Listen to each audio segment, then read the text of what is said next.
শুরুতেই থাকছে দেশের সংবাদ শিরোনাম। সাভারে এনসিপির সমাবেশে ককটেল বিস্ফোরণ, আহত 6। এবার দেখবেন বিস্তারিত। সাভারে জাতীয় নাগরিক পার্টি এনসিপি জুলাই পদযাত্রা পরবর্তী সমাবেশে হাত বোমা ককটেল বিস্ফোরণের ঘটনা ঘটেছে। এই ঘটনায় 2 সংবাদকর্মী সহ 6 জন আহত হয়েছেন। বিস্ফোরণের আগে সমাবেশস্থলের বিদ্যুৎ চলে যায়, তবে কিছুক্ষণ পরেই ফিরে আসে। এই ঘটনায় অজ্ঞাতদের আসামি করে সাভার মডেল থানায় একটি বিস্ফোরক মামলা করেছে এনসিপি।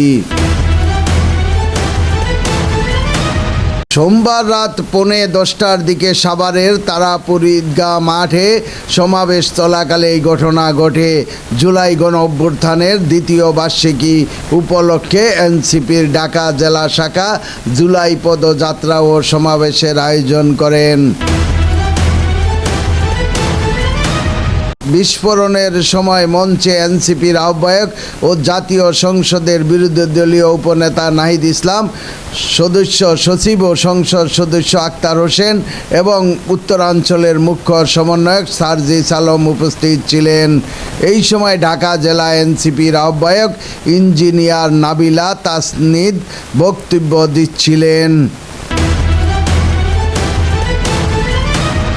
এটি একটি পরিকল্পিত হামলা দাবি করে সংগঠনটির কেন্দ্রীয় কমিটির সদস্য ইয়াসির আরাফাত বলেন, হামলার কিছুক্ষণ আগে সমাবেশস্থলের বিদ্যুৎ বন্ধ করে দেওয়া হয়েছিল।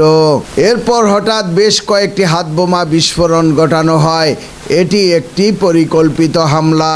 এই ঘটনায় জুলাই শহীদ শ্রাবণ গাজীর বাবা মন্নান গাজী ও 2 জন সাংবাদিক সহ 6 জনকে গুরুতর আহত অবস্থায় এনাম মেডিকেল কলেজ হাসপাতালে ভর্তি করা হয়েছে।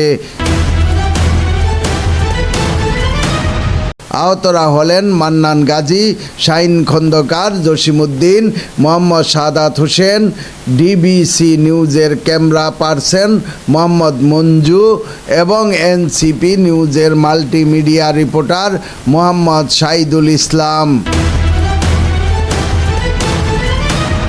এনসিপি নেতাকর্মীরা জানান, গাজীপুর কালীগঞ্জে কর্মসূচি শেষ করে নাহিদ ইসলাম সহ কেন্দ্রীয় নেতারা রাত 9টার দিকে সাভারে পৌঁছান। পরে নেতাকর্মীদের নিয়ে পদযাত্রা করে সমাবেশস্থলে আসেন। তারা পৌঁছানোর পরপরই বিদ্যুৎ চলে যায়।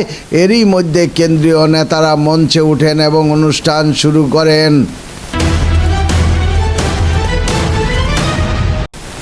প্রত্যক্ষদর্শীদের ভাষ্য, মঞ্চের সামনে সাংবাদিকদের অবস্থান ছিল।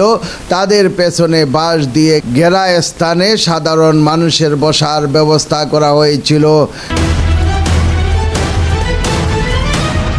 সমাবেশে সংক্ষিপ্ত বক্তব্য নাহিদ ইসলাম বিদ্যুৎ বিভ্রাটের সমালোচনা করেন এবং হাত বোমা বিস্ফোরণের ঘটনার সুষ্ঠু তদন্ত, জড়িতদের বিচারের দাবি জানান। সাভার মডেল থানার পরিদর্শক তদন্ত নূর মোহাম্মদ বলেন, এই ঘটনায় অজ্ঞাত দুষ্কৃতকারীদের আসামি করে মামলা হয়েছে, তদন্ত চলছে।